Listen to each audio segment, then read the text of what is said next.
अस्सलाम वालेकुम तलबा। जैसा कि आप जानते हैं हमारा आज का जो टॉपिक है ना वो है जी ग्रैंड स्टाइल ऑफ मिल्टन। ठीक है, ग्रैंड स्टाइल ऑफ मिल्टन। जैसा कि हमने जो वीकली एक शेड्यूल दिया उसमें भी यही था, और आज जो मैंने जब ये मीटिंग स्टार्ट करने लगा था तब भी मैंने यही लिखा है। देखिए, ये एक बहुत इंपॉर्टेंट टॉपिक है और आपकी जितनी भी क्लासेस हो रही हैं उसमें जितने भी टॉपिक्स जो हैं वो किए जा रहे हैं वो सारे के सारे इंपॉर्टेंट टॉपिक्स पे ही मैं जो हूँ लेक्चर्स बना रहा हूँ, ताकि ये आपकी यूनिवर्सिटी लेवल पे भी काम है। अगर आप यूनिवर्सिटी लेवल से डिग्री लेके चले जाते हो, कल को आप जो है वो इंग्लिश लेक्चरशिप की तैयारी करते हो या सब्जेक्ट स्पेशलिस्ट की तैयारी करते हैं तो उस वक्त भी ये जो है ना टॉपिक्स आपके बहुत ज़्यादा काम आने वाले हैं।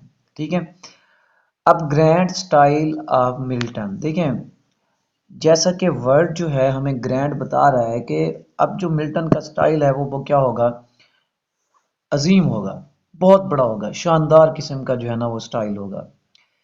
देखिए, जैसा कि मैंने अपने पिछले लेक्चर में भी आपको एक बात बताई थी कि जब मिल्टन जो था वो 15-16 साल का था, छोटी सी ही उम्र में उसने सोच लिया था कि मैं कोई ऐसा काम करूंगा इंग्लिश लिटरेचर में। ठीक है, उसने कहा कि मैं इंग्लिश लिटरेचर में कोई ऐसा काम करूंगा जो मुझसे पहले नहीं किया गया होगा, यानी कि मैं फॉर द फर्स्ट टाइम करूंगा। अब देखें, इतना बड़ा लिटरेचर है, कब से लिटरेचर इंग्लिश लिटरेचर जो है ना वो आ रहा है, 17th जो है वो सेंचुरी से आ रहा है और अब तक मिल्टन के दौर तक। ठीक है, तो ऑलमोस्ट जो है वो 7 सेंचुरीज जो हैं वो लिटरेचर पे काम हो रहा है। तो वो कहता है कि मैं कुछ ऐसा लिखूंगा जो इन 7th सेंचुरीज में नहीं लिखा जा चुका।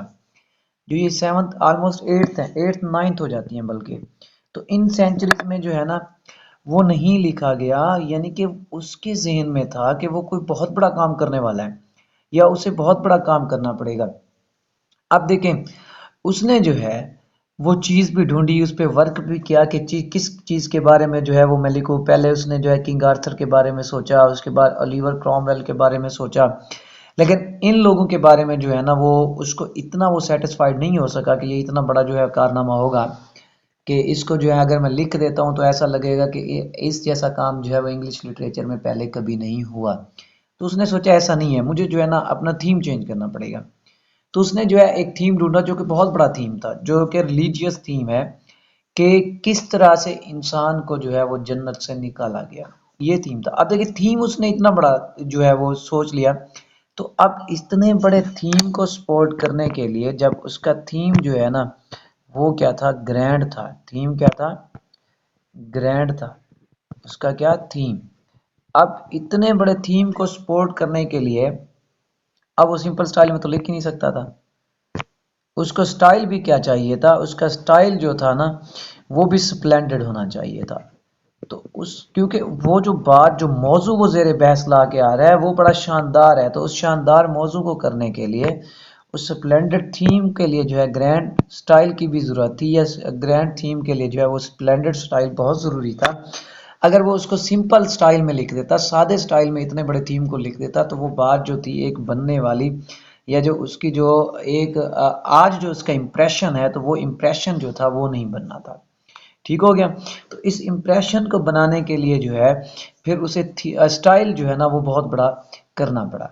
ठीक है, तो जैसा कि कहते हैं ये बात बहुत आम है कि स्टाइल की जो क्लैरिटी होती है ना वो ज़्यादातर थॉट्स की क्लैरिटी पे क्या कर रही होती है, डिपेंड कर रही होती है कि कितना राइटर्स की जो थॉट्स हैं वो क्लियर हैं। जितना उसकी थॉट्स या आइडियाज़ जिस भी थीम के बारे में वो लिख रहा होता है वो क्लियर होती हैं, तो उतना ही उसका स्टाइल जो होता है ना वो क्लियर होता है। ठीक है, और मिल्टन का जैसे कि मैंने कहा कि मिल्टन का जो स्टाइल है ना उसका ताल्लुक उसके थीम से है। अगर उसका थीम जो है वो लूफ्ट है तो उसका स्टाइल भी फिर क्या होना चाहिए, ग्रैंड होना चाहिए। सबलाइम थीम है उसका, बहुत बड़ा सबलाइम थीम है कि इतनी बड़ी जो है वो रिलीजियस कहानी को उसने शायरी में और इतने बड़े अच्छे अंदाज में लिख दिया।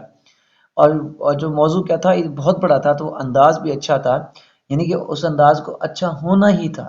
ठीक है, जैसे कि वो सोच चुका था, पहले से ही वो सोच चुका था कि मैं कोई बहुत बड़ा काम करूंगा, तो उसके लिए जो है ना उसके कंसेप्शंस जो थे वो लूफ्टी थे। तो उसकी इमेजिनेशन जो थी वो बहुत ज़्यादा रिच थी। तो अब इस लोफ्टी कंसेप्शन और रिच इमेजिनेशन के लिए जो है ना, उसे फिर डिग्निफाइड वर्ड्स की भी ज़रूरत थी, फ्रेजेस की भी ज़रूरत थी, और अनयूजुअल डिवाइसेस की भी उसको जो है ना वो ज़रूरत थी।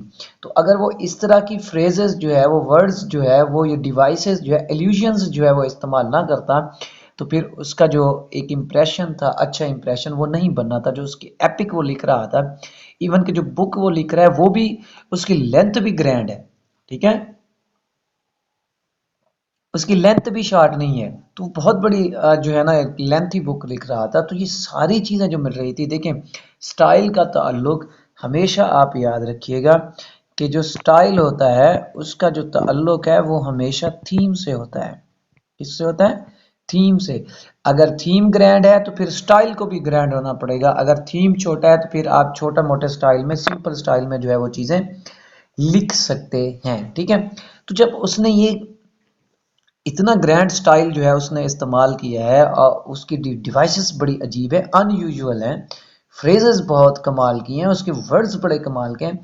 तो आम बंदे की जो है ना वो समझ में ये चीज़ें जल्दी आसानी से नहीं आती। लेकिन अगर हम कोशिश करते हैं और उसको पढ़ते हैं और उस पर थोड़ी सी मेहनत कर लेते हैं तो बहुत मज़ा आता है, और हमें समझ आती है कि यार इसका स्टाइल जो होता है ना, अगर आप देखें ना, कोई पोइट्री पढ़ते हैं, शायरी, उर्दू की शायरी पढ़ते हैं जो कि हमारी ज़ुबान है, तो कुछ उसमें कमाल के वर्ड्स आए होते हैं और उसका अंदाज बड़ा प्यारा होता है। तो आप कहते हैं यार ये जो लिखने वाला बंदा था ना, ये स्कॉलर होगा, कोई आम बंदा जो है ना ऐसे लिख नहीं सकता। अगर आप किसी जो है वो पीएचडी स्कॉलर की गुफ्तगू सुनते हैं तो उसका जो अंदाज, वो स्टाइल जो होता है ना, जो उसका चुनाव होता है अल्फाज का, वो इतना ज़बरदस्त होता है कि हम हैरान रह जाते हैं कि यार ये बंदा पता नहीं कहाँ से सोच के किस तरह से बात जो है ना, अपने कंसेप्ट जो है ना उनको किस तरह के वर्ड्स से ये क्या कर रहा है, सपोर्ट कर रहा है। तो उसका स्टाइल होता है वो बड़ा कमाल का होता है, ठीक है।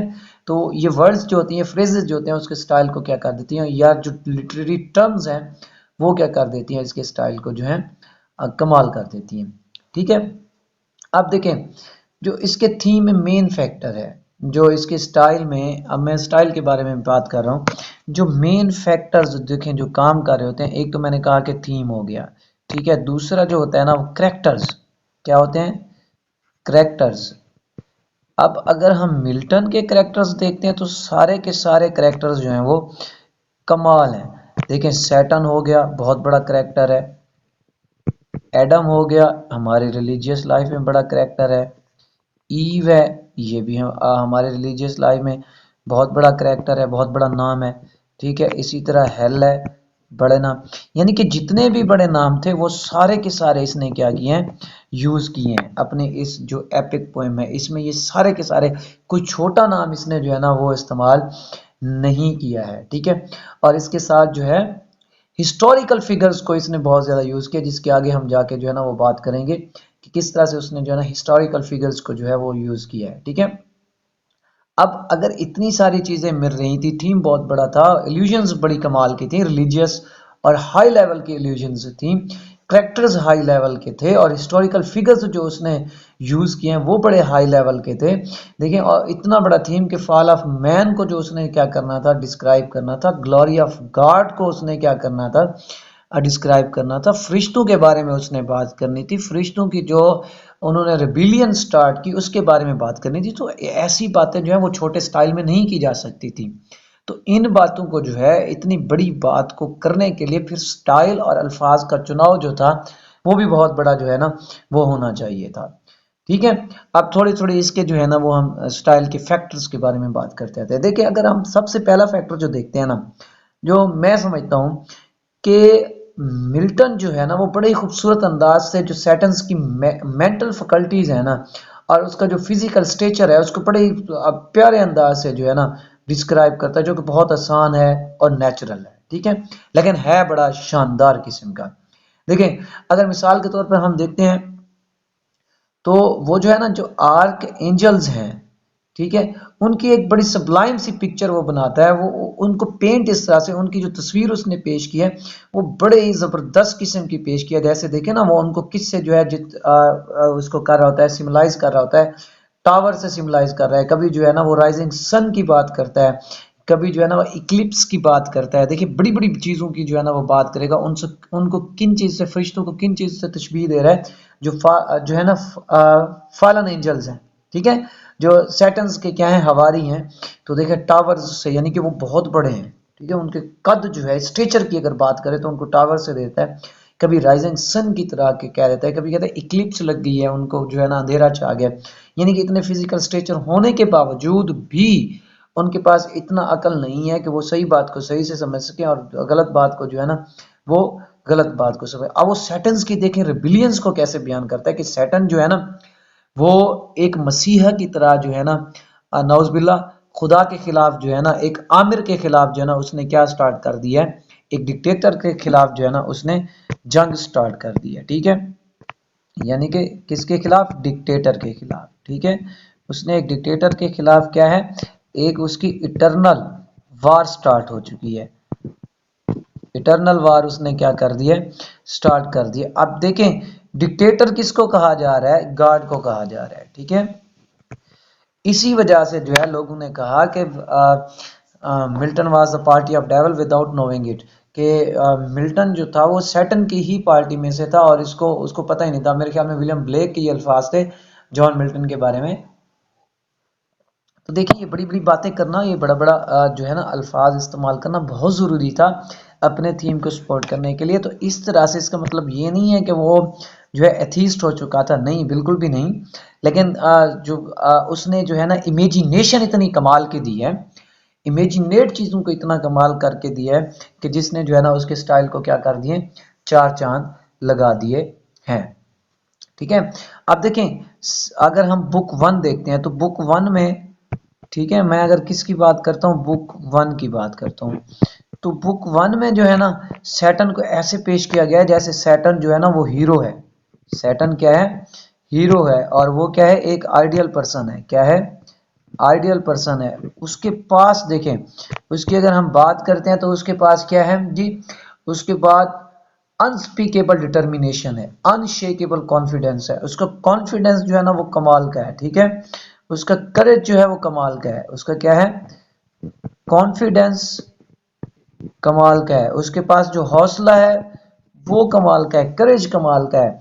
देखिए वो क्या कर चुका है, वो जन्नत से भी निकाला गया है। क्या हो गया, जन्नत से भी निकाल दिया गया है उसको।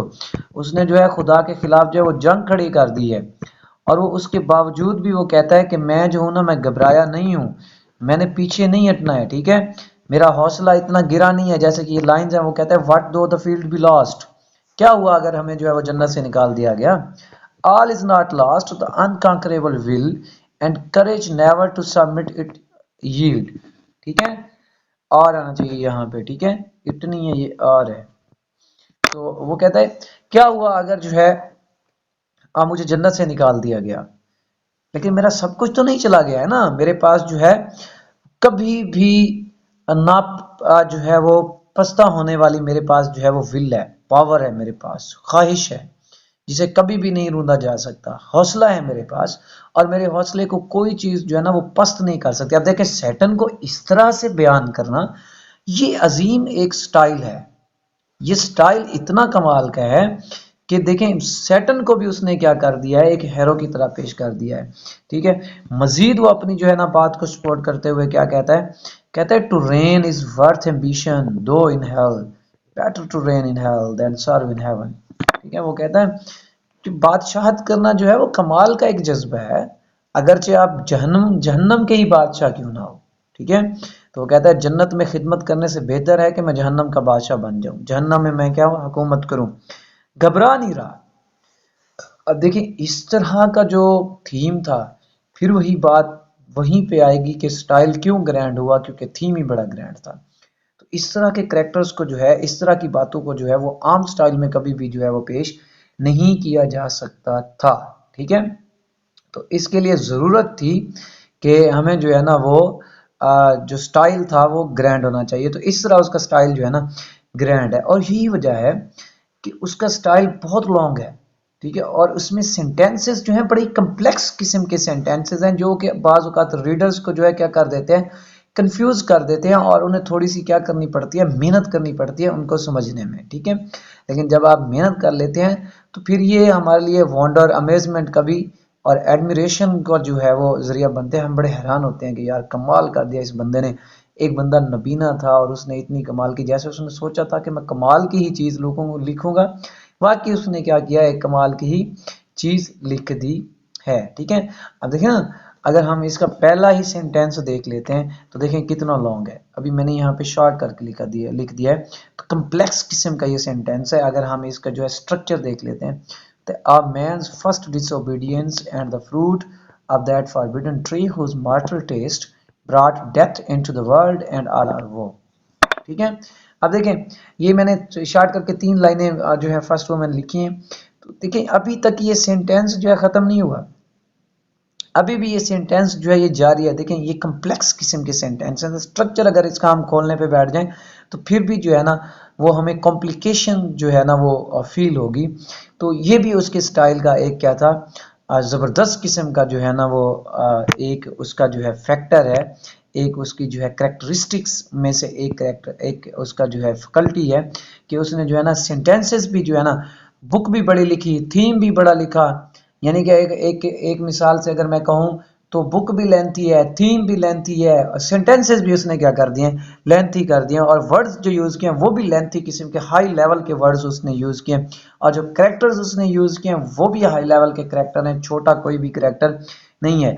देखिए एक और चीज़ जो यहाँ पे मैं भी डिस्क्राइब कर दूंगा, बहुत सी आपने जो आर्टिकल्स भी पढ़े होंगे और बुक्स भी पढ़ी होंगी, उसमें भी ये बात कही गई होगी कि देखें जो वर्ब का इस्तेमाल करता है ना, वर्ब का इस्तेमाल मिल्टन ने जो है वो हर 28 वर्ड्स के बाद किया है। हर 28 वर्ड्स के बाद उसने किस चीज़ का इस्तेमाल किया, एक ना एक वर्ब का इस्तेमाल किया है, एक रिदम में। यानी कि अगर हम ग्रामेटिकली देखें तो वर्ड्स क्या आ रहे हैं, वो भी वर्ड्स की भी एक रिदम है, कमोपेश कभी हो जाता है लेकिन अक्सर उसने इस तरह से ही किया है, ठीक है। तो ये भी उसके स्टाइल का एक क्या था, हिस्सा था कि ग्रामेटिकली भी उसका स्टाइल जो है ना वो बड़ा कमाल का आ रहा है, ठीक है। तो अब देखें, अब उसने हिस्टोरिकल फिगर्स बहुत से यूज किए हैं, ठीक है, साइंटिफिक, हिस्टोरिकल, क्लासिकल, और उसके बाद जो है ना रिलीजियस एल्यूजन्स जो है ना उसने बहुत ज्यादा अपने जो है वो इसमें बुक में क्या किए हैं, पेश किए हैं, जो उसके स्टाइल को क्या कर देती है, चार चांद लगा देती है और उसके स्टाइल को जो है ना वो ग्रैंड बना देती है। तो इसकी एग्जांपल देख लेते हैं हिस्टोरिकल कैसे, ये देखें, एंजल फॉर्म हु ले इन ट्रेंसेस, ठीक है, thick as autumnal leaves that strow there brood in Vallombrosa. तो वो कहता है कि जो फरिश्ते जो हैं जो वहां से गिरे हैं वो इस तरह से गिरे हैं। आप देखें ये हिस्ट्री बता रहा है, कौन सी हिस्ट्री बता रहा है, फरिश्तों के गिरने की, जो कुरान पाक और उसमें क्रिश्चियनिटी की जो बुक्स हैं, बाइबल, उसमें भी बयान की गई है। वहां से ये रिलीजियस एल्यूजन भी आप इसको कह सकते हैं, हिस्टोरिकल एल्यूजन भी आपको इसको कह सकते हैं। तो वहां से ये मिसाल हमें दे रहा है कि फरिश्ते जब गिरे तो वो ऐसे था जैसे क्या है, किसी गांव में क्या होता है जी, जो पत्ते मौसम खिजा में जैसे पत्ते गिरे होते हैं और वो नौजवान पत्ते इकट्ठे ग्रुप बना के गिरे होते हैं। तो ये जो था ये उसकी क्या है कि उसने क्या किया है, एल्यूजन्स जो है ना वो बिब्लिकल एल्यूजन्स भी ली हैं। और उसके बाद हिस्टोरिकल एल्यूजन्स के बारे में कहूँगा, वो कहता है सिंग हेवनली म्यूज। अब असल में ये म्यूज जो है ना ये पोइट्री का जो है देवता है, ठीक है। म्यूज क्या है, गॉड ऑफ पोइट्री। तो जब भी ये एपिक की जो है एक ट्रेडिशन है कि जब भी कोई एपिक लिखता है तो वो क्या करता था, म्यूज से पहले मदद लेता। तो इसने भी मदद ली है, ठीक है। वो कहता है म्यूज मेरे लिए जो है तुम गाओ, that on the secret top, ठीक है, वही जो जिसने जो है पहाड़ी पर, एक बहुत बड़ी पहाड़ी किसकी, ऑफ ऑरेब और सिनाई, डिस्ट इंस्पायर, जो पहाड़ी पर जिसने क्या किया था, इंस्पायर किया था, दैट शेफर्ड, उस गडरिए को, फर्स्ट था जिसने सबसे पहले पढ़ाया था, चूजन सीड्स, चुने हुए लोगों को। अब ये हज़रत मूसा अलैहिस्सलाम की बात हो रही है कि कोई तूर पर हज़रत मूसा अलैहिस्सलाम ये खुदा से कह रहा है कि खुदा मेरे लिए भी जो है ना मेरी मदद करिए, जो मैं काम करने जा रहा हूँ। सिंग हेवनली म्यूज, इसका मतलब है कि खुदा मैं जो ये काम करने जा रहा हूँ, ये जो पोइट्री का लिखने जा रहा हूँ, ये जो बुक लिखने जा रहा हूँ, इसमें आपने क्या करनी है, मेरी मदद करनी है। जिस तरह आपने जो है ना वो कोई तूर पे मूसा अलैहिस्सलाम को बुलाकर, मूसा अलैहिस्सलाम ही पहले थे जिन्होंने जो है ना वो इसराइलियों को सबसे पहले जो है वो दीन सिखाया। तो मूसा अलैहिस्सलाम को जो है ना जिसने सबसे पहले चूजन सीड्स को चुने हुए बीजों को या चुने हुए लोगों को जो है ना इस्लाम सिखाया, अच्छी बातें सिखाई थी, पढ़ाया था। उस गठरिये की तरह जैसे तूने उसकी मदद की है, यानी कि जैसे अल्लाह आपने मूसा अलैहिस्सलाम की मदद की, उसी तरह मेरी भी मदद कर। अब देखें ये सारा का सारा हिस्टोरिकल है, ये सारा का सारा क्या है, हिस्टोरिकल इल्यूजन्स हैं, यानी कि मिल्टन ने जो है वो हिस्ट्री को भी डाला है। ठीक हो गया। देखें करेक्टर्स कमाल के, हिस्टोरिकल इल्यूजन्स कमाल की, तो हर चीज़ ये इतनी ज़बरदस्त और शानदार आ रही थी। तो इन चीज़ों को जो है ना वो अगर वो क्या करता, लिखना चाहता, तो उसे फिर स्टाइल भी क्या चाहिए था, कमाल का चाहिए था। ऐसे छोटे स्टाइल में जो है ना वो बातें वो डिस्क्राइब नहीं कर सकता था। उसके बाद एक और चीज़ जो है ना, तो उसने जो लैटिन वर्ड्स हैं उनको भी जो है ना उनकी रियल सेंस में लिखा है। लैटिन वर्ड्स जो हैं वो भी अपनी किस चीज़ में है, रियल सेंस में। उनको भी जो है ना इसने यहाँ पे चेंज नहीं किया है पैराडाइज लास्ट में। ठीक है, उनकी जो रियल सेंस है उसमें लिखा है। ठीक है, जैसे कि वो कहता है र्यून एंड हॉरिड, ठीक है, डंजन, हॉरिबल, ये सारी चीज़ें जो है ना वो इसमें लेकर आया था। तो ये जितनी भी चीज़ें मैंने आपको बताई हैं कि उसके करेक्टर, सबसे पहले थीम हो गया, करेक्टर्स हो गए, इल्यूजन्स होगी, साइंटिफिक इल्यूजन्स हैं, उसकी सिमलीज हैं कि वो टावर्स से जो है उनको मुशाबे कर रहा है, कभी पत्तों से गिरे हुए बाहर में खिजा में गिरे हुए पत्तों से क्या कर रहा है, फरिश्तों को जो है ना वो सिम्बलाइज कर रहा है, मेटाफोराइज कर रहा है। तो ये सारी चीज़ें जो है ना ये हिस्सा थी किस चीज़ में, जॉन मिल्टन के स्टाइल को जो है ना वो ग्रैंड बनाने में। तो मैथ्यू आर्नल्ड का यहाँ पे मैं आपको कोट बताना चाहूँगा। कहता है he is our first greatest artist in style, our first rate master in grand style. ठीक है, तो मैथ्यू आर्नल्ड ने जो है वो कहा है कि वो हमारा बेहतरीन स्टाइल में जो सबसे पहला हमारा फनकार था वो वही था। और उसके बाद जो है वो अगर रैंकिंग की जाए तो वो सबसे पहले ग्रैंड स्टाइल का जो है ना वो सबसे पहला मास्टर है। तो बेटा ये आज का हमारा लेक्चर था।